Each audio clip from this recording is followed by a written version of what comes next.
ഇത് നൈസ്. ഇത് നൈസ് അല്ലേ? ഓ, meet you. One person, one both. ഇവരുടെ മിണ്ടാതിരിപ്പിക്കാൻ വേണ്ടി കഷ്ടപ്പെടാറുണ്ട്. അത് ടീച്ചർ ക്ലാസ് എടുത്തുകൊണ്ടിരിക്കുന്നതിന്റെ ഇടയ്ക്ക് ഇവരിങ്ങനെ കൈകൊണ്ട് അങ്ങോട്ടും ഇങ്ങോട്ടും ഭയങ്കര സംസാരമായിരിക്കും. കൈകൊണ്ടായിരിക്കും ആ സംസാരം. അപ്പോഴും നമ്മൾ പറയും please silence please. Parvathy Thiruvothu എൻ്റെ സ്കൂളിൽ വന്നിട്ട് ഒരു 2-3 ആഴ്ച ഞങ്ങൾ ഒരുമിച്ച് അവിടെ താമസിച്ച് ഇപ്പൊ ഞാനൊരു പുതിയ സിനിമയ്ക്ക് കൊടുത്തുകൊണ്ടിരിക്കുന്നുണ്ട്. അതില് ആത്മീയ രാജനാണ് ഭൂമി. ഇതാണ് ഹെവൻ. അതായത് ഭൂമിക്ക് അടിയിൽ നിന്ന് മുകളിലേക്ക്. അപ്പൊ ഹെവൻ ആന്ന് പറയണെങ്കിലോ അത് ഇങ്ങനെ വെച്ചിട്ട് ഞാൻ എഴുതി കാണിച്ചു. ഇവർക്ക് നിക് നെയിംസ് അപ്പൊ ഇവരിടുണ്ടാവൂല്ലേ? നമ്മളിങ്ങനെ വിളിപ്പേര്. അതെ അതെ അതെ അതെ. അത് ഇവരുടെ നിക് നെയിം ഇതുപോലെ സൈൻ ആയിരിക്കും. ഡെഫായിട്ടുള്ള ഒരു കുട്ടിക്ക് ഈ ഭാഷ പഠിച്ചെടുക്കേണ്ട ആവശ്യമില്ല. അതുപോലെ സ്പീച്ചും ഇല്ലാത്ത ആൾക്ക് പഠിക്കേണ്ട ആവശ്യമില്ല. ഒരു സ്വാഭാവികം അത് പഠിക്കും. അത്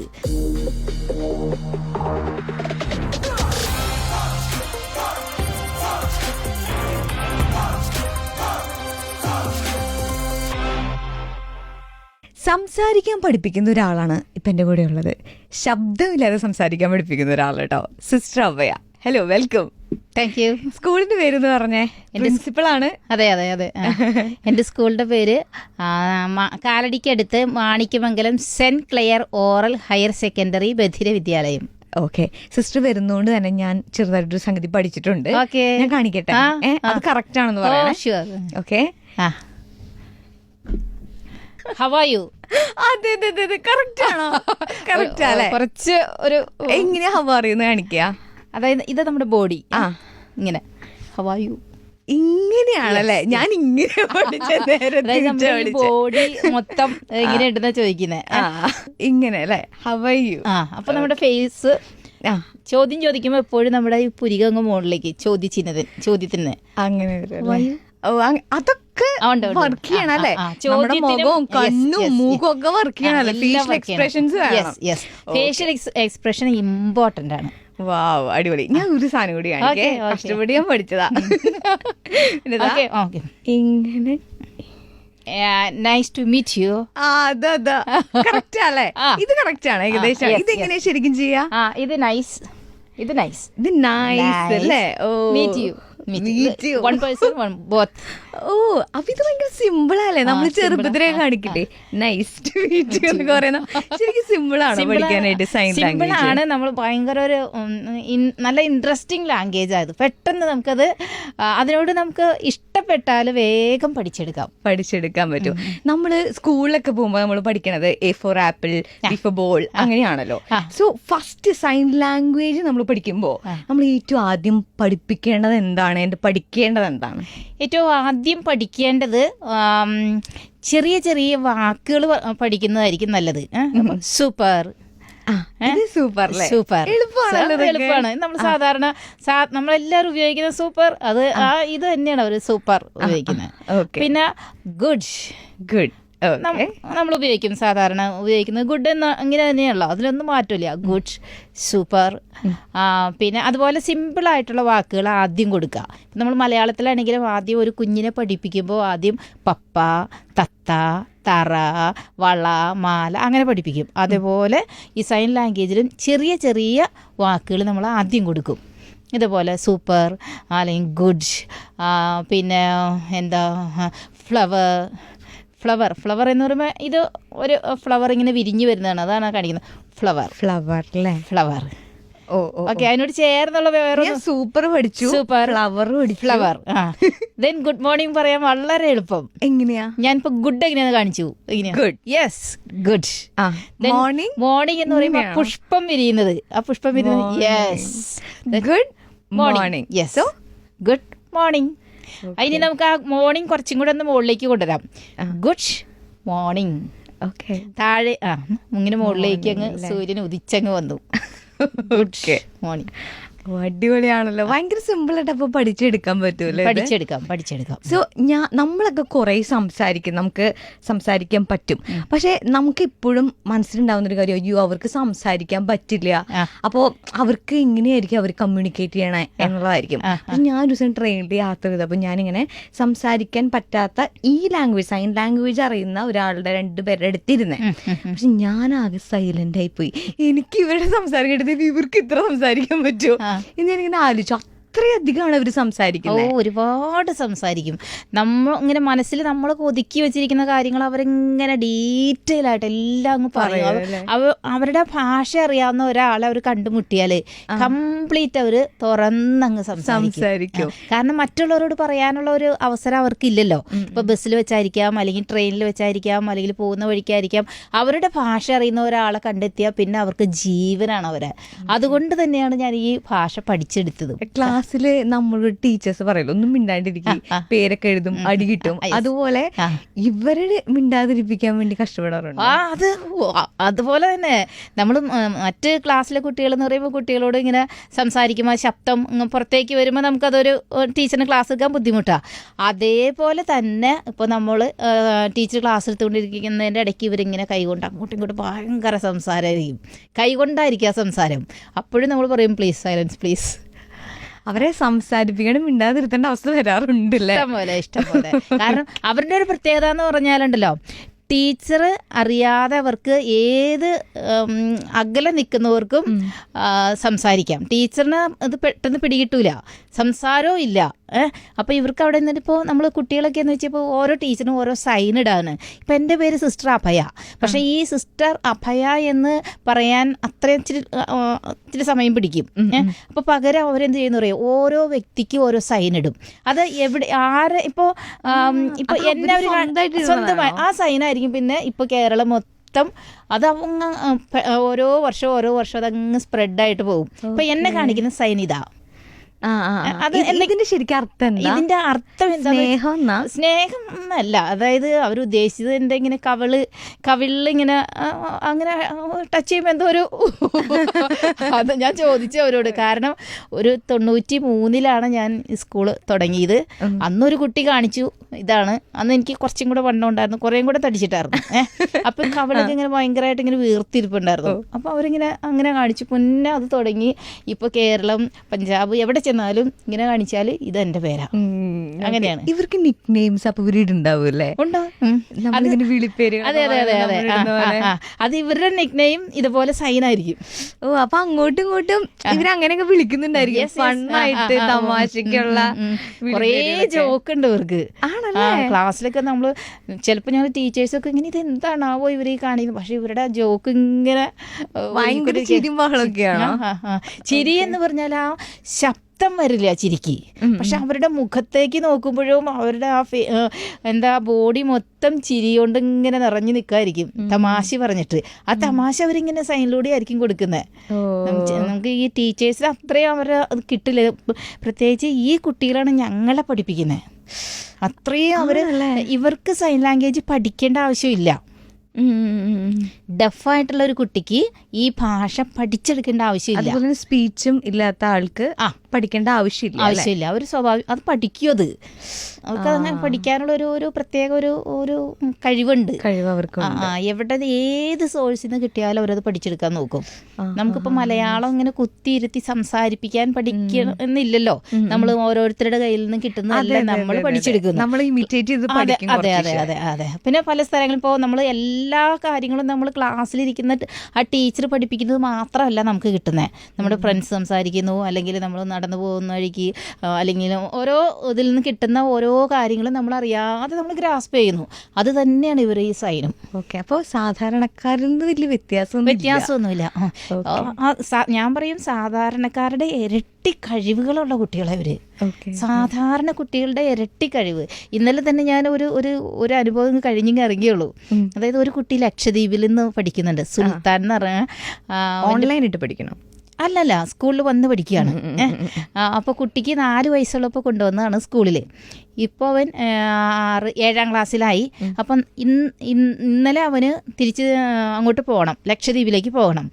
അപ്പോൾ അവൻ്റെ ID card, Aadhaar card, UDID ഇതെല്ലാം അവിടുന്ന് ഉമ്മ വിളിച്ച് പറഞ്ഞു എല്ലാം റെഡിയാക്കി വെക്കണം കേട്ടോ എന്ന് പറഞ്ഞു. അപ്പോൾ ഞാൻ ഓടി ചെന്ന് കൊച്ചിനോട് ചോദിച്ചു, മോനെ ആധാർ കാർഡും ID കാർഡൊക്കെ എവിടെയാണെന്ന് ചോദിച്ചപ്പോൾ പറഞ്ഞു, അയ്യോ അത് സിസ്റ്ററിൻ്റെ കയ്യിൽ കൊടുത്തേക്കാന്ന് പറഞ്ഞു. അപ്പോൾ ഈ സിസ്റ്റർ ധ്യാനിക്കാൻ പോയിക്കാണ്. അപ്പോൾ ഇങ്ങനെ കണ്ടെത്തും. ഞാൻ എന്നിട്ട് ഇങ്ങനെ ഓരോന്ന് ആലോചിച്ച് ഞാൻ ഇവനോട് പറഞ്ഞു, നീ ബാഗ് എടുത്തുകൊണ്ട് നിൻ്റെ കയ്യിൽ തന്നിട്ടുണ്ടോ? ഇല്ല എൻ്റെ കയ്യിൽ തന്നിട്ടില്ല എന്ന് പറഞ്ഞു. സിസ്റ്ററും പറഞ്ഞു ഇതുപോലെ തന്നെ എൻ്റെ കയ്യിലല്ല അവൻ തന്നിരിക്കുന്നതെന്ന് പറഞ്ഞു. കുറേ നേരം കഴിഞ്ഞപ്പോഴത്തേനും കൊച്ചിങ്ങനെ നോക്കിയിട്ട് എനിക്ക് ഐഡിയ കിട്ടി. അപ്പോൾ ഞാൻ ചെയ്യുന്നത് ഈ സിസ്റ്ററിൻ്റെ കയ്യിലല്ല, ജൂൺ മാസത്തിൽ ഓഫീസിൽ വെച്ച് ഞാൻ മറ്റേ സിസ്റ്ററിൻ്റെ കയ്യിൽ കൊടുത്തിട്ടുണ്ടെന്ന് പറഞ്ഞു. അങ്ങനെ ആ സാധനം അപ്പോൾ പോയി അത് എടുത്തു എന്ന് പറഞ്ഞു. നമ്മളാണെങ്കിൽ അത് മറന്നു പോകും. ഒരു ജൂൺ മാസത്തിൽ കൊണ്ടുവന്ന ഒരു കാര്യം കമ്മ്യൂണിക്കേറ്റ് ചെയ്തു അല്ലേ? അതന്നെ. ഇന്ന് ഓൾറെഡി പോയി, ലക്ഷദ്വീപിലേക്ക് പോയി. അപ്പം അത്രയും ഇങ്ങനെ ഭയങ്കര മെമ്മറി പവർ അവർക്ക്.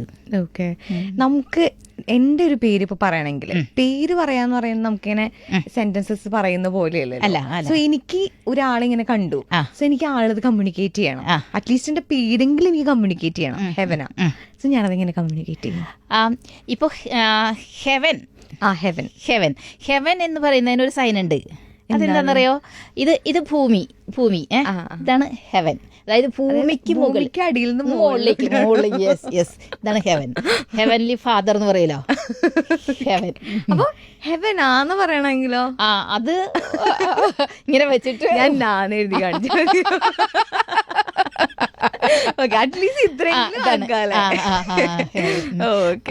ഇത് സാധാരണക്കാർക്ക് ഇത് ഇവർക്ക് പഠിക്കാൻ എളുപ്പമായിരിക്കും, പക്ഷെ സാധാരണക്കാർക്ക് ഇത് പഠിക്കാൻ ബുദ്ധിമുട്ടുണ്ടോ? സംസാരിക്കാൻ പറ്റുന്ന ആൾക്കാർക്ക് കുറച്ച് ബുദ്ധിമുട്ടുണ്ടാവും. അവരായിട്ട് നമ്മൾ ഈ കോഴ്സ് പഠിച്ചെടുത്താൽ മാത്രം പോരാ, ഈ കുട്ടികളായിട്ട് എപ്പോഴും മിങ്കിൾ ചെയ്യണം. അപ്പോഴാണ് നമ്മളത് പഠിച്ച കാര്യങ്ങൾ നമുക്ക് പ്രാവർത്തികമാക്കാൻ പറ്റുള്ളൂ. ഇപ്പം ഞാനിപ്പോൾ ഈ കോഴ്സ് പഠിച്ചിട്ട് വേറെ എവിടെയെങ്കിലും പോയി വർക്ക് ചെയ്തെങ്കിൽ എനിക്കിത് കിട്ടൂലായിരുന്നു. ഇത് എനിക്ക് യൂസ് ചെയ്യാതെ വന്നാൽ സ്വാഭാവികമായിട്ട് അതങ്ങനെ നമ്മളിൽ നിന്ന് വിട്ടുപോകും. എപ്പോഴും ഈ കമ്മ്യൂണിറ്റി ആയിട്ട് നമ്മളിങ്ങനെ കൂടിക്കൊണ്ടിരുന്നാൽ നമുക്ക് വീണ്ടും പഠിക്കാൻ പുതിയ സൈൻ നമുക്ക് കിട്ടിക്കൊണ്ടിരിക്കും. ഞാൻ അതിലോട്ട് വരാൻ ഉദ്ദേശിക്കുന്നത് സിസ്റ്റർക്ക് എങ്ങനെയാണ് ഇതിലേക്ക് വന്നത്. അതിന് മുമ്പ് കുറെ സിനിമകൾ കുറെ ആക്ടേഴ്സിനെ പഠിപ്പിച്ചു കൊടുത്തിട്ടുണ്ടല്ലോ. ജയസൂര്യ, നമ്മുടെ ഉരിയാടപ്പയ്യൻ, അതുപോലെ തന്നെ പാർവതി തിരുവോത്തിന് പഠിപ്പിച്ചു കൊടുത്തിട്ടുണ്ട്. സോ ഇതുവരെ പഠിപ്പിച്ചു കൊടുത്തിട്ടുള്ള ആക്ടേഴ്സിൽ ഏറ്റവും അധികം പെട്ടെന്ന് പഠിച്ചെടുത്തതെന്ന് പറഞ്ഞാൽ എനിക്ക് തോന്നുന്നു പാർവതി. ഇപ്പൊ ഞാനൊരു പുതിയ സിനിമയ്ക്ക് കൊടുത്തുകൊണ്ടിരിക്കുന്നുണ്ട്. അതില് ആത്മീയ രാജനാണ് നായിക. ആത്മീയ ഞാൻ പഠിപ്പിച്ചു കൊടുത്തുകൊണ്ടിരിക്കുന്നു. ഇപ്പോൾ പെട്ടെന്ന് പഠിച്ചെടുത്തു ആത്മീയ. അതുപോലെ തന്നെ പാർവതി തിരുവോത്ത് എൻ്റെ സ്കൂളിൽ വന്നിട്ട് ഒരു 2-3 ആഴ്ച ഞങ്ങൾ ഒരുമിച്ച് അവിടെ താമസിച്ച് അങ്ങനെ ചെന്നൈയിൽ ഒരു നാൾ എന്ന് പറഞ്ഞ സിനിമയ്ക്ക് വേണ്ടിയിട്ടാണ് പാർവതിക്ക് കൊടുത്തത്. പാർവതിയും പെട്ടെന്ന് അത് ഓരോ വാക്കുകൾ ഇപ്പോൾ മറന്നു പോകാതിരിക്കാൻ വേണ്ടി ഓരോന്നും ഇങ്ങനെ അതുകൊണ്ട് ബുക്കിൽ എഴുതി വെച്ച് പഠിച്ചു. പിന്നെ അതുപോലെ പഠിച്ചെടുത്തു. പിന്നെ ഓരോ വീഡിയോസ് എൻ്റെ നിന്നും വാങ്ങിച്ച് പിന്നെ ലൊക്കേഷനിൽ തന്നെ കൊണ്ടുപോയി സംശയം വരുമ്പോൾ എന്നോട് ചോദിച്ച് അങ്ങനെ പഠിച്ചെടുത്തു. അതുപോലെ പിന്നെ നമ്മുടെ സ്പിരിറ്റ് എന്ന് പറഞ്ഞ സിനിമയിലെ മോഹൻലാലിന്റെ മകൻ ആ സിനിമയിൽ ആദ്യം കുട്ടി വരുന്നത് ഗുഡ് നൈറ്റ് എന്ന് പറഞ്ഞിട്ടാണ്. ഗുഡ് നൈറ്റ്, ഗുഡ് മോർണിംഗ്, നേരെ ഓപ്പോസിറ്റ്. അപ്പൊ കുട്ടിയുടെ അമ്മ സ്കൂളിലേക്ക് കുട്ടിയെ കൊണ്ടുവന്നു. എന്നിട്ട് അവിടെ വെച്ച് താമസിച്ച് കുട്ടി അതിന്റെ ലാംഗ്വേജ് ഒക്കെ പഠിച്ചെടുത്തു. അങ്ങനെയാണ് ഓരോ ആക്ടേഴ്സ് പഠിച്ചെടുത്തത്. അപ്പോൾ പാർവതി തിരുവോത്താണോ കുറച്ചും കൂടി സ്പീഡിൽ പഠിച്ചത്? പാർവതി പെട്ടെന്ന് പഠിച്ചു. ആത്മീയ അതുപോലെ തന്നെ മിടിക്കുകയാണ്, പെട്ടെന്ന് തന്നെ പഠിച്ചെടുത്തു. ജയസൂര്യ കുറെ വർഷങ്ങൾക്ക് മുമ്പാണ്. അത് കുറേ വർഷങ്ങൾക്ക് മുൻപാണ്. അതെ, ആ ഒരു എക്സ്പീരിയൻസ് എന്തായിരുന്നു? അത് സത്യത്തില് ശരിക്കും ഈ എറണാകുളത്ത് ഒരു അസോസിയേഷൻ ഉണ്ട് ഡെഫിന്റെ, ഈ ബധിര സംഗമം എന്ന് പറഞ്ഞിട്ട് ഒരു അസോസിയേഷൻ ഉണ്ട്. അവര് വഴിയാണ് ഞാൻ അവരായിട്ട് ഇടപെട്ട് ആദ്യം വരുന്നത്. അങ്ങനെയാണ്. അപ്പൊ ശരിക്കും എന്നിട്ട് അത് അന്ന് ശരിക്കും എന്തോ വീഡിയോ ഇവരെ ഞാൻ പഠിപ്പിച്ചു കൊടുത്തു. അങ്ങനെ ഇവര് പോയിട്ട് ജയസൂര്യനക്ക് കൊടുത്തു. അങ്ങനെയാണ് ഞങ്ങൾ തമ്മിലുള്ള കമ്മ്യൂണിക്കേഷൻ നടന്നേക്കണത്. Okay okay okay. അതിനുശേഷം രാവണില് മണിരത്നം സാറിന്റെ അത് ആ സിനിമയിൽ ഞാൻ ലൊക്കേഷനിൽ പോയി പഠിപ്പിച്ചു കൊടുത്തു. അതായത് ഫസ്റ്റ് തുടങ്ങിയത് ജയസൂര്യയിൽ നിന്നാണ്, പിന്നെയാണ് ഫുൾ കണക്ഷൻ. അതെ അതെ. പിന്നെ സിനിമയിൽ കുറെ ആൾക്കാർക്ക് പഠിപ്പിച്ചു കൊടുത്തു. Okay okay. എന്നിട്ട് രാവണന്റെ കഥ പറഞ്ഞു. അത് അവിടെ അത് ഈ സീതയെ കട്ടുകൊണ്ടുപോയ ഒരു രംഗമുണ്ടല്ലോ, കട്ടുകൊണ്ടുപോകുന്ന രംഗം. അവിടെ സീതയെ നിങ്ങൾ കണ്ടോ എന്ന് പറഞ്ഞ് ചോദിക്കുന്ന ഒരു ഇതുണ്ട്, ഇവിടെ എവിടെയെങ്കിലും അങ്ങനെ ആ ഒരു ചെറിയൊരു കുടിലിൽ ഇങ്ങനെ അദ്ദേഹം ഇരിക്കുകയാണ്. അപ്പോൾ അയാളോട് വന്ന് ചോദിക്കുകയാണ് ഇങ്ങനെ സീതയെ കണ്ടോ, അപ്പോൾ ഞാൻ കണ്ടില്ല എന്ന് അങ്ങനെ ആംഗ്യ ഭാഷയിൽ കാണിക്കുകയാണ് അവിടെ. അങ്ങനെ അത് പഠിപ്പിച്ചു കൊടുത്തത് അവിടെ വെച്ച് ലൊക്കേഷനിൽ വെച്ച് ഞാനാണ് പഠിപ്പിച്ചു കൊടുത്തത്. സോ ലൊക്കേഷനിൽ പോയിട്ടാണ് കൂടുതലും പഠിപ്പിക്കുന്നത് അല്ലേ? ലൊക്കേഷനിൽ പോയിട്ട് കൂടുതലും. ആകെ വന്നിരുന്ന് പഠിച്ചിട്ടുള്ളത് പാർവതിയും പിന്നെ നമ്മുടെ ഈ മോഹൻലാലിന്റെ മകനായിട്ട് അഭിനയിച്ച കുട്ടി, ആ കുട്ടി വന്ന് പഠിച്ചു. സിസ്റ്റർ എത്ര വർഷം ഇത് പഠിച്ചു? എങ്ങനെയാണ് ഇതിലോട്ട് വന്നേ? ഓക്കെ, ഞങ്ങളുടെ കോൺഗ്രിഗേഷനിൽ ഇങ്ങനെ ഒരു സ്ഥാപനം ഉണ്ടായിരുന്നില്ല. ആദ്യമായിട്ട് തുടങ്ങിയതാണ് 1993. അന്നൊരു 11 കുട്ടികളെ കൊണ്ട് തുടങ്ങി.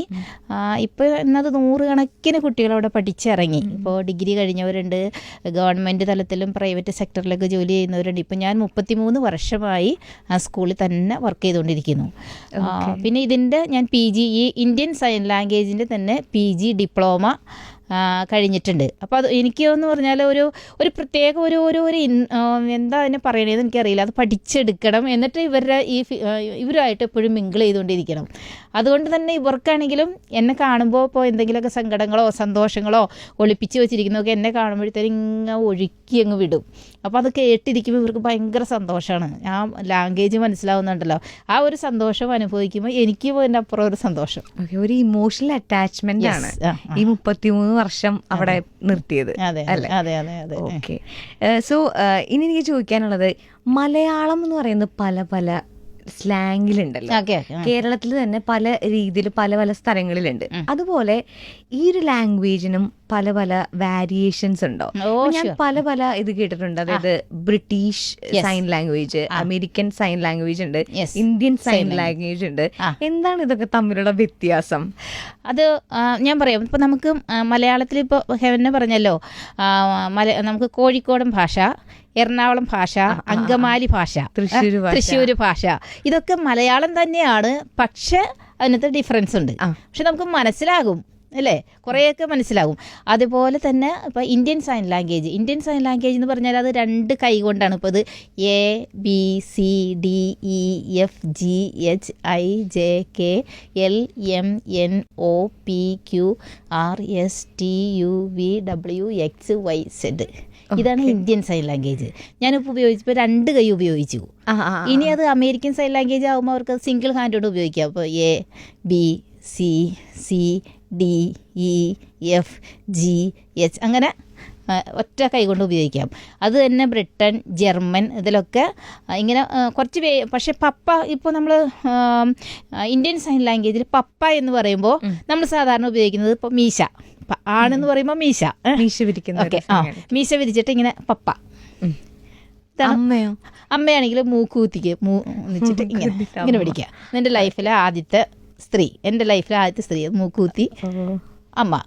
പക്ഷെ അത് അമേരിക്കൻ സൈൻ ലാംഗ്വേജിലാവുമ്പോൾ ഇതാണ് അപ്പ. ആണോ? അങ്ങനെ കുറച്ച് വാക്കുകൾ. ഇത് അമ്മ. അതായത് കൾച്ചറൽ ഡിഫറൻസ് ആണ്. അതായത് ഈ മൂക്കുത്തി എന്ന് പറയുമ്പോൾ it's kind of Indian culture. മീശയും വലിയ മീശ അതും ഇന്ത്യൻ കൾച്ചർ വേണമെങ്കിൽ പറയാം.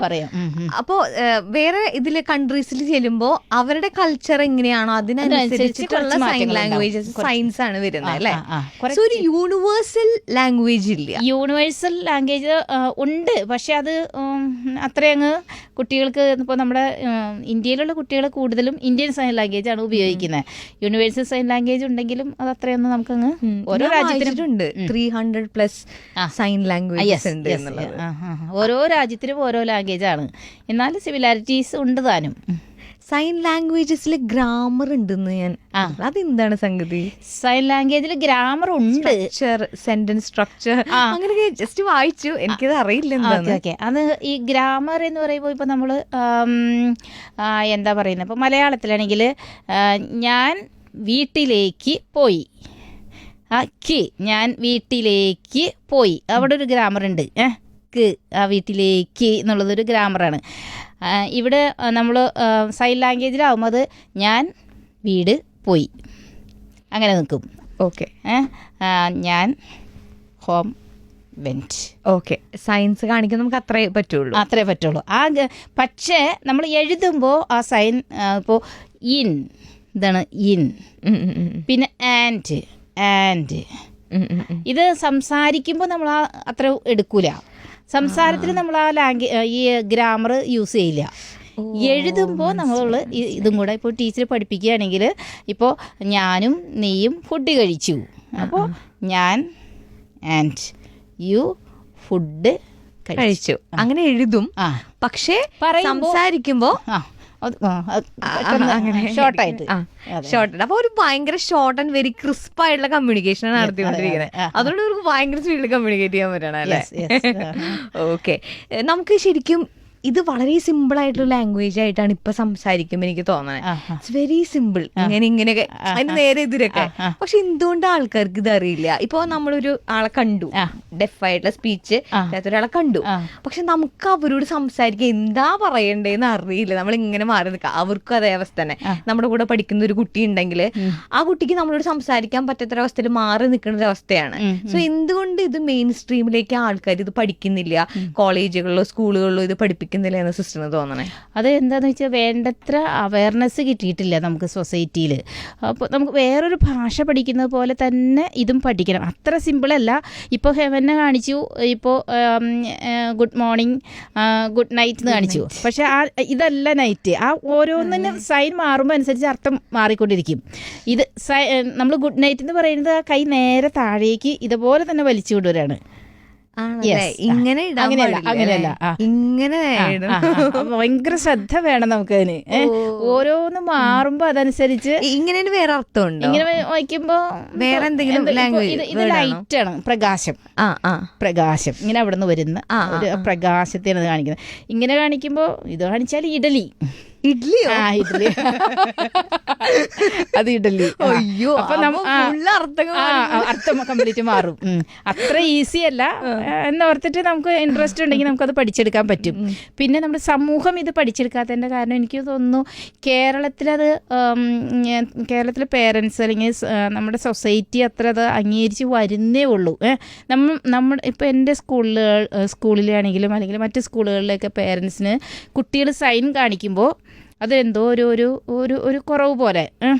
മീൻസ് ഇപ്പോൾ ഒരു കല്യാണത്തിന് ചെല്ലുന്നു, അല്ലെങ്കിൽ ഒരു ഉത്സവത്തിന് ചെല്ലുന്നു, പെരുന്നാളിന് ചെല്ലുന്നു, അവിടെയൊക്കെ വെച്ച് ആ അടുത്ത് നിൽക്കുന്ന ആൾക്ക് ആ സൈൻ അറിയാൻ രണ്ടുപേരും സംസാരിക്കുകയാണെങ്കിൽ അവിടെയുള്ള ആ ഒരു ഇത് മാറി ഒരു എന്താ പറയാ എൻ്റെ അറിവില്ലായ്മ മാറി. ഇത് കുട്ടി ഇങ്ങനെ നിന്ന് കാണിക്കും, മറ്റവർക്ക് ആർക്കും അറിയില്ല. അങ്ങനെ അപ്പൊ എല്ലാവരും ആ കുട്ടിയെ തന്നെ ഇങ്ങനെ ശ്രദ്ധിച്ചുകൊണ്ടിരിക്കും. അല്ല, നമ്മൾ സമൂഹം എല്ലാവരും അത് പഠിച്ചെടുക്കുകയാണെങ്കിൽ നമ്മൾ സാധാരണ മലയാളം പറയുന്ന പോലെ അല്ലെങ്കിൽ ഇംഗ്ലീഷ് പറയുന്ന പോലെ എല്ലാവരും ആ ഭാഷ പഠിച്ചെടുക്കും. അപ്പോൾ നമ്മുടെ സമൂഹത്തിലുള്ള, പ്രത്യേകിച്ച് കേരളത്തിലുള്ള ഒരു തടസ്സം എന്താണെന്ന് വെച്ചാൽ ഇനി വരുന്ന തലമുറയെ എങ്കിലും ഇത് പഠിപ്പിച്ചു കൊടുക്കുകയാണെങ്കിൽ അതിന് എളുപ്പമാർഗ്ഗങ്ങളുണ്ട്. ഞാൻ പറഞ്ഞല്ലോ, ഞാൻ ഈ SCRT ഇതിന് റിസോഴ്സ് പേഴ്സണായിട്ട് സൈൻ ലാംഗ്വേജ് പോകുന്നുണ്ട്, ടീച്ചേഴ്സിനെയൊക്കെ പഠിപ്പിച്ചിട്ടുണ്ട്. അപ്പോഴൊക്കെ ഞാൻ പറഞ്ഞിരിക്കുന്ന ഒരു കാര്യം, നമ്മുടെ സിലബസിൽ ഒന്നെങ്കിൽ ബി എഡ് പഠിക്കുന്ന ടീച്ചേഴ്സ് ഉണ്ടല്ലോ, ടീച്ചർ ട്രെയിനിങ്സ്, അവർക്കോ അല്ലെങ്കിൽ TTC പഠിക്കുന്ന ടീച്ചേഴ്സിനൊക്കെ ആണെങ്കിലും ഒരു വിഷയം ഈ സൈൻ ലാംഗ്വേജ് ആയിട്ട് കൊടുക്കുക. അപ്പോൾ ഇനി വരുന്ന തലമുറ എല്ലാം അത് പഠിച്ച്, ആ ടീച്ചർ പഠിച്ചെടുത്ത് കഴിയുമ്പോൾ കുട്ടികളെ പഠിപ്പിക്കും. അങ്ങനെ വരുന്ന തലമുറ അത് പഠിച്ചു വരും. അതേപോലെ തന്നെ നമ്മുടെ സ്കൂളുകളിൽ കുഞ്ഞു കുട്ടി, ഇപ്പോൾ എനിക്ക് തോന്നുന്നു ഞാൻ ഈ കഴിഞ്ഞ ആഴ്ച UK നിന്ന് വന്ന ഒരു ഫാമിലിയെ പരിചയപ്പെട്ടു. 4-4.5 വയസ്സുള്ളൊരു കുട്ടി പെട്ടെന്ന് സൈൻ കാണിക്കുന്നുണ്ട്. അപ്പോൾ ഞാൻ ചോദിച്ചത് എങ്ങനെയാണ് ഈ സൈൻ അത് ഞങ്ങൾ അവിടെ സ്കൂളിൽ പഠിപ്പിക്കുന്നുണ്ട് സിസ്റ്ററെ, അവിടെ നഴ്സറി തുടങ്ങി ഇതൊരു വിഷയമാണ്, അങ്ങനെ പഠിപ്പിക്കും, അതുകൊണ്ടാണ്. അപ്പോൾ ഈ പേരൻസിന് സംസാരിക്കാൻ പറ്റിയില്ല. കുട്ടി വേഗം വന്ന് എൻ്റെ സ്കൂളിലെ കുട്ടികളായിട്ട് പെട്ടെന്ന് സംസാരിച്ചു. സോ ഒരിക്കലും അവിടെ ഒരു അറിവില്ലായ്മ ഉണ്ടാവില്ല, ഒരു പെട്ടെന്നൊന്നും മിങ്കിളാവും. ഇപ്പൊ നമുക്ക് ഒരു ഇറ്റാലിയൻ ലാംഗ്വേജ് എന്നോട് സംസാരിക്കാൻ പറഞ്ഞാൽ ചിലപ്പോൾ എനിക്കിപ്പോ പറ്റില്ല, പക്ഷെ ഞാനിത് പഠിച്ചു കഴിഞ്ഞാൽ ഐ ക്യാൻ. അതുപോലെ തന്നെ ഇതും വളരെ സിമ്പിൾ ആയിട്ടുള്ള കാര്യമാണ്. ഞാനത് പഠിച്ചാൽ എനിക്ക് വളരെയധികം എന്റെ എന്താ പറയാ, ഞാൻ സംസാരിക്കാൻ പറ്റുന്ന ആൾക്കാർ കൂടും, കുറച്ചും കൂടി ഞാൻ ഇൻക്ലൂസീവ് ആവും. അല്ലേ? അതെ. അവർക്കാണെങ്കിൽ നമ്മളോട് വലിയൊരു ആദരവും ഒരു ബഹുമാനവും എൻ്റെ ഭാഷ പഠിച്ചെടുത്തല്ലോ ഞങ്ങളുടെ കമ്മ്യൂണിറ്റിയിലേക്ക്. അതുകൊണ്ട് തന്നെ ഇപ്പോൾ ഇപ്പോൾ ഞങ്ങളെ പിതാക്കന്മാർ, വൈദികർ, കോടതി അവരെല്ലാം ഇങ്ങനെ ഇപ്പോൾ ഈ ആംഗ്യ ഭാഷാ വാരത്തോടനുബന്ധിച്ച് പഠിക്കുന്നുണ്ട്. ഇപ്പോൾ ഞാൻ കേരള ഹൈക്കോടതിയിലൊക്കെ ഞാൻ പോയി ക്ലാസ് എടുത്ത് കൊടുത്തിട്ടുണ്ട്. ഞാനിങ്ങനെ മനസ്സിൽ വെച്ചിട്ടുണ്ടായിരുന്നു, ഞാനിങ്ങനെ വായിച്ചു. അതായത് വാദികൾക്ക് കറക്റ്റ് കാണിച്ചു കൊടുക്കുന്നു, അത് കേരളത്തിലെ ബാധിക്കുന്നു, അതങ്ങനെ കോർട്ടിൽ പോകുന്നുണ്ട്. ഇപ്പൊ കേരളത്തിൽ പല കോടതികളും ഹൈക്കോടതി അടക്കം കോടതികളിലൊക്കെ പോയിട്ടുണ്ട്. അതെന്താന്ന് വെച്ചാൽ ഈ കുട്ടികൾ അതല്ലെങ്കിൽ ഈ ഡെഫ് സമൂഹത്തിൽ ആരെങ്കിലും ഒരാൾ എന്തെങ്കിലും തെറ്റിലകപ്പെട്ടോ അല്ലെങ്കിൽ എന്തെങ്കിലും കേസായിട്ട് വന്നു, അപ്പോൾ ഈ കോടതിയെ സമീപിക്കുമ്പോൾ കോടതിക്ക് ഭാഷ അറിയില്ല, വക്കീലിനറിയില്ല, ജഡ്ജിക്ക് അറിയില്ല. അങ്ങനെ വരുമ്പോൾ ഇവരുടെ ഉള്ളിലുള്ള കാര്യങ്ങൾ ഇവർ എക്സ്പ്രസ് ചെയ്യണമല്ലോ. ഇത് ശരിയാണോ തെറ്റോ? ഇപ്പോൾ അടുത്ത് നിൽക്കുന്ന വക്കീൽ പറഞ്ഞു കൊടുക്കുന്നുണ്ടെങ്കിൽ അത് ശരിയാണോ തെറ്റാണോ എന്ന് ഇവർ അറിയണമല്ലോ. അതുപോലെ ജഡ്ജിക്കും ഇതറിയണം, ഇത് ശരിയാണോ തെറ്റാണോ എന്ന്. അപ്പം അങ്ങനെ വരുമ്പോൾ ഞാൻ അവിടെ ചെല്ലാറുണ്ട്. അവിടെ ചെന്നിട്ട് ഇവർക്ക് പറയാനുള്ള എല്ലാ കാര്യങ്ങളും ഇവർ ആംഗ്യ ഭാഷയിലൂടെ പറയുമ്പോൾ ഞാനൊപ്പം എതിർ സൈഡിൽ നിന്നിട്ട് അത് മലയാളത്തിൽ ജഡ്ജിക്ക് പറഞ്ഞു കൊടുക്കും. ജഡ്ജി പറയുന്ന കാര്യങ്ങൾ ആംഗ്യ ഭാഷയിൽ ഞാൻ ഇവർക്ക് പറഞ്ഞു കൊടുക്കും, ഇൻ്റർപ്രറ്റ് ചെയ്യും. അങ്ങനെയാണ് ഓരോ കേസുകളിലും ഞാൻ ഒരുപാട് കേസുകളിൽ അറ്റൻഡ് ചെയ്തിട്ടുണ്ട്. ബൈബിളും അതുപോലെ തന്നെ കുർബാനയ്ക്ക് ട്രാൻസ്ലേറ്റ് ചെയ്തിട്ടുണ്ട്. ട്രാൻസ്ലേറ്റ് അല്ല, ഇന്റർപ്രറ്റ്. ട്രാൻസ്ലേറ്റും ഇന്റർപ്രറ്റും നമ്മൾ ഭയങ്കര വ്യത്യാസമുണ്ട് അല്ലേ? ട്രാൻസ്ലേറ്റ് ചെയ്യാൻ എളുപ്പമാണ്, പക്ഷെ ഇന്റർപ്രറ്റ് ചെയ്യാനായിട്ട് ഇത്തിരി ബുദ്ധിമുട്ടാണ്. അതുപോലെ തന്നെ ഇന്റർപ്രറ്റ് ചെയ്ത് മനസ്സിലാക്കാനും കുറച്ച് ഇന്റർപ്രറ്റ് ചെയ്യാന്ന് നമ്മൾ ആ കേട്ടിട്ട് ഇപ്പൊ ഇന്റർപ്രിട്ടേഷൻ എന്ന് പറയുന്നത് ഇപ്പൊ വേർഡ് ബൈ വേർഡ് ആയിട്ട് നമ്മൾ ചെയ്യാം, അല്ലെങ്കിൽ ഒരു കിട്ടിയിട്ട് അങ്ങനെ കൊടുക്കാം. പക്ഷെ തെറ്റ് പറ്റിക്കഴിഞ്ഞാൽ എല്ലാം മാറും. അതെ. അപ്പൊ ഞാൻ സാധാരണ ചെയ്യുന്നത് വേർഡ് ബൈ. അപ്പോൾ ആ പറയുന്നത് നമുക്ക് ശരിക്കും നല്ല റിസ്ക് ആണ്. അതായത് കേൾക്കുന്നത് ഇപ്പോൾ മലയാളം അല്ലെങ്കിൽ ഇംഗ്ലീഷ് നമ്മൾ കേൾക്കുന്നു, ആ കേൾക്കുന്നത് അപ്പം തന്നെ ബ്രെയിനിൽ മാറ്റിയിട്ട് സൈൻ ഏതാന്ന് എടുത്തിട്ട് അപ്പം തന്നെ ഇവർക്ക് കൊടുത്തുകൊണ്ടിരിക്കുക. അപ്പോൾ എന്നാലും നമ്മുടെ ശ്രദ്ധ പോവാതെ ചെയ്താൽ ഒരു 3/4 മണിക്കൂർ 1 മണിക്കൂറൊക്കെ നമുക്ക് 1 മണിക്കൂറാകുമ്പോഴത്തേനും നമ്മൾ അവശതയാവും. ഈ ഒരു ബൈബിളും അതുപോലെ തന്നെ കുർബാനയൊക്കെ ചെയ്തു. ഇനി ഇവർക്ക് ഉപകാരപ്പെടുന്ന എന്തെങ്കിലും ഒരു കാര്യം ചെയ്യണമെന്ന് ആഗ്രഹമുണ്ടോ? അതായത് ഇത് ഉറപ്പായിട്ട് ചെയ്യേണ്ടതായിരുന്നു, പക്ഷെ ഇതുവരെ ആരുടെയും അറ്റൻഷൻ വന്നിട്ടില്ല ഇതിലേക്ക്, അവർക്കും കൂടി അറിയേണ്ട ഒരു കാര്യമാണ്, അല്ലെങ്കിൽ അങ്ങനെ തോന്നിയിട്ടുള്ള എന്തെങ്കിലും ഉണ്ടോ? ഞാനിപ്പോൾ ബൈബിൾ എന്ന് പറയും, ബൈബിളിലെ ഓരോ ഉപമകൾ, ഈശോ ചെയ്ത അത്ഭുതങ്ങൾ, അതൊക്കെ മലയാളത്തിലേക്ക്, അതായത് ഇന്ത്യൻ സൈൻ ലാംഗ്വേജിലേക്ക് അത് ഞാൻ ഇൻ്റർപ്രറ്റ് ചെയ്തിട്ടുണ്ട്. അതുപോലെ തന്നെ മാർപ്പാപ്പയുടെ ലേഖനങ്ങൾ, ചാക്രിക ലേഖനങ്ങൾ, അതൊന്നും നമ്മുടെ കേരളത്തിലോ ഇന്ത്യയിലൊന്നും ആരും ചെയ്തിട്ടില്ല. അത് നമ്മുടെ POCയിൽ ഡയറക്ടർ എന്നോട് പറഞ്ഞ് നമുക്കത് ചെയ്യാം. ഇവർക്ക് ആദ്യമായിട്ട് അങ്ങനെ സഭയുടെ ചാക്രിക ലേഖനങ്ങളൊക്കെ മനസ്സിലാക്കാനായിട്ട് ഒരവസരം കിട്ടിയത്. അപ്പോൾ അത് അങ്ങനെ ചെയ്തിരുന്നു. പിന്നെ ഇതുപോലെ തന്നെ ഇവർക്ക് വേണ്ടിയിട്ട് വേറൊരു കാര്യമുണ്ട്, മാരേജ് കോഴ്സ്, മാട്രിമോണിയൊക്കെ ചെയ്യുന്നുണ്ട്. അതെന്താന്ന് മാട്രിമോണി ഉണ്ട് ഇവർക്ക് വേണ്ടിയിട്ട്, KCBC. അങ്ങനെ മാട്രിമോണി ഇവർക്ക് വേണ്ടി. മാട്രിമോണിയിൽ എന്താണ് ചെയ്യുന്നത്? അതായത് നമുക്കിപ്പോൾ സാധാരണ നമ്മളെ പോലുള്ളവർക്കാണെങ്കിൽ പെട്ടെന്ന് വിവാഹം നമുക്ക് പറ്റിയവരെ കണ്ടെത്താൻ പറ്റും. ഇവർക്കാവുമ്പോൾ കണ്ടുപിടിക്കാൻ ചില ബുദ്ധിമുട്ടാണ്. ചിലപ്പോൾ നമുക്ക് അങ്കമാലിയിൽ ഒരാളുണ്ടെങ്കിൽ ചിലപ്പോൾ അങ്ങേയറ്റത്തായിരിക്കും. അപ്പം അങ്ങനെയുള്ളവർക്ക് അപ്പോൾ ഈ കുട്ടികളുടെ ഇപ്പോൾ വിവാഹ പ്രായം എത്തിയ കുട്ടികളുടെ പേര് രജിസ്റ്റർ ചെയ്യിപ്പിക്കുന്നു, ഹിന്ദു, മുസ്ലിം, ക്രിസ്ത്യൻ എല്ലാ കുട്ടികളുടെയും. എന്നിട്ട് അതുപോലെ തന്നെ ബോയ്സിൻ്റെയും കൂടെ പേര് KCBC ഫാമിലി കമ്മീഷൻ്റെ നേതൃത്വത്തിലാണ് അത് ചെയ്യുന്നത്. അത് കുറേ വർഷമായി ചെയ്തുകൊണ്ടിരിക്കുന്നു. കുറേ കുട്ടികളുടെ വിവാഹം കഴിഞ്ഞു സന്തോഷമായിട്ട്. അപ്പോൾ കല്യാണമൊക്കെ കഴിയുമ്പോൾ അവർ ഞങ്ങളെ വിളിക്കും. ഇപ്പോൾ നാളെ ഞാനൊരു പ്രോഗ്രാമിന് പോകുന്നു. അങ്ങനെ മാരേജ് കോഴ്സ്, ഇത് ഇനി കല്യാണം കഴിഞ്ഞാൽ ഉടനെ തന്നെ ഇവർക്ക് വേണ്ടിയിട്ട് ദമ്പതികളെ വിളിച്ചു കൂട്ടിയിട്ട് അവർക്കൊരു അവയർനെസ് പ്രോഗ്രാം, വിവാഹത്തിന് മുൻപ് പ്രീ മാരേജ് കോഴ്സ്, അങ്ങനെയൊക്കെ ഇവർക്ക് വേണ്ടിയിട്ട് ചെയ്യുന്നുണ്ട്. അപ്പോൾ കുറേ അവയർനെസ് പ്രോഗ്രാംസ് നമുക്ക് കൊടുക്കുന്നുണ്ട്. പിന്നെ എനിക്കിപ്പോൾ തോന്നുന്നത് ഇപ്പോൾ കല്യാണം പരിപാടിക്കൊക്കെ പോകുന്നുണ്ട്. അതുപോലെ തന്നെ എൻ്റെ ഉള്ളിലുള്ളൊരു ആഗ്രഹമാണ്, അതായത് ഇപ്പോൾ നമ്മുടെ പ്രാർത്ഥനകളൊക്കെ ഉണ്ടല്ലോ, പ്രാർത്ഥന മീൻസ് ഇപ്പോൾ ഹിന്ദു ആയിക്കോട്ടെ, ക്രിസ്ത്യൻ ആയിക്കോട്ടെ, മുസ്ലിം ആയിക്കോട്ടെ, ഏത് ജാതിയിൽ പെട്ടാണെങ്കിലും അവരുടെ പ്രിയപ്പെട്ടവരൊക്കെ മരിക്കുമ്പോഴും അല്ലെങ്കിൽ അപ്പോൾ ആ ഭാഷയൊന്നും എന്തൊക്കെ പ്രാർത്ഥനകളാണ് അവിടെ ചെല്ലുന്നത്, ചൊല്ലുന്ന പ്രാർത്ഥനകൾ എന്തൊക്കെയാ, ഇവർക്ക് ഇമോഷൻസ് ഉണ്ടായിരിക്കും. ഉണ്ട്. അപ്പൊ എന്താണ് വൈദികൻ അല്ലെങ്കിൽ ആ പൂജാരി അവിടെ നിന്ന് ഉരുവിടുന്ന മന്ത്രങ്ങൾ എന്തൊക്കെയാണ്, എന്തിനെ പറ്റിയൊക്കെയാണ് ഈ പറയുന്നതെന്ന് അറിയാനുള്ള ഒരു ആഗ്രഹം അവർക്കുണ്ട്.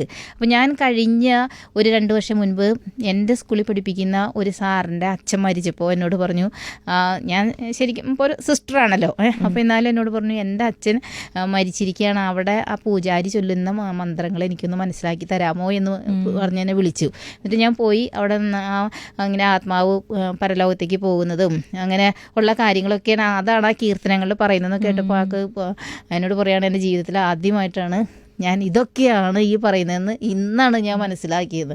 അപ്പോൾ അങ്ങനെ കേൾക്കുമ്പോഴൊക്കെ അപ്പോൾ ഇങ്ങനെയുള്ള അവസരങ്ങളിലൊക്കെ ഇവർക്ക് ഇപ്പോൾ നമ്മുടെ ഇന്ത്യയിൽ മാത്രമാണ് ഇതിനൊക്കെ വളരെ കുറവായിട്ട് വ്യക്തികളുള്ളൂ. അല്ലെങ്കിൽ മറ്റ് രാജ്യങ്ങളിലൊക്കെ ചെന്നാൽ ഒരു കുട്ടിക്ക് ഒരു ഇൻ്റർപ്രറ്ററായിട്ട് ഇങ്ങനെ എപ്പോഴും കൂടെ നടക്കുന്നുണ്ടാവും. നമുക്ക് അതിനുള്ളൊരു സൗകര്യമൊന്നും ആയിട്ടില്ലല്ലോ. അവന് ഭക്ഷണം കഴിക്കുമ്പോഴും കളിക്കാൻ പോകുമ്പോഴും യാത്ര ചെയ്യുമ്പോഴും ഒക്കെ ഒരു സൈൻ ലാംഗ്വേജ് ഇൻ്റർപ്രറ്റർ കൂടെ ഉണ്ടാവും. അങ്ങനെ ഒരു പുരോഗതി നമുക്ക് ഇന്ത്യയിൽ വന്നിട്ടില്ല. അങ്ങനെ ഇങ്ങനൊരു സെക്ഷൻ ഓഫ് ആൾക്കാരുണ്ട്, അവർക്ക് വേണ്ടി എന്തെങ്കിലുമൊക്കെ ചെയ്യണം എന്നുള്ളൊരിത് വരണം അല്ലേ? ഗവൺമെന്റോ അല്ലെങ്കിൽ പ്രൈവറ്റ് ആയിട്ടുള്ള സെക്ടേഴ്സ് ഇതിന് മുമ്പോട്ട് വരണം. അങ്ങനെ വരുമ്പോൾ തന്നെ ഒരു സമൂഹത്തിന്റെ മുഖ്യധാരയിലേക്ക് വരും. ഇപ്പോൾ ഈ ഒരു സമൂഹം ഡെഫ് കമ്മ്യൂണിറ്റി അവർ എവിടെയെങ്കിലും ഒതുങ്ങിക്കൂടി ഇരിക്കുന്നുണ്ടെങ്കിൽ അതിന് കാരണം നമ്മളാ. കാരണം നമ്മളത് പഠിച്ചെടുത്തിട്ടുണ്ടെങ്കിൽ അവർ വരും, അവർ വന്ന് നമ്മളായിട്ട് മിങ്കിൾ ചെയ്യും. അവരും നമ്മളും കൂടെ ഉള്ള ഒരു കമ്മ്യൂണിക്കേഷൻ എന്ന് പറഞ്ഞ ഒരു ഭയങ്കര ഒരു അതിന് വർണ്ണിക്കാൻ വാക്കുകളില്ല. ഒത്തിരി സന്തോഷം കേട്ടോ സംസാരിക്കാൻ പറ്റിയതിൽ. Thank you so much. Okay thank U.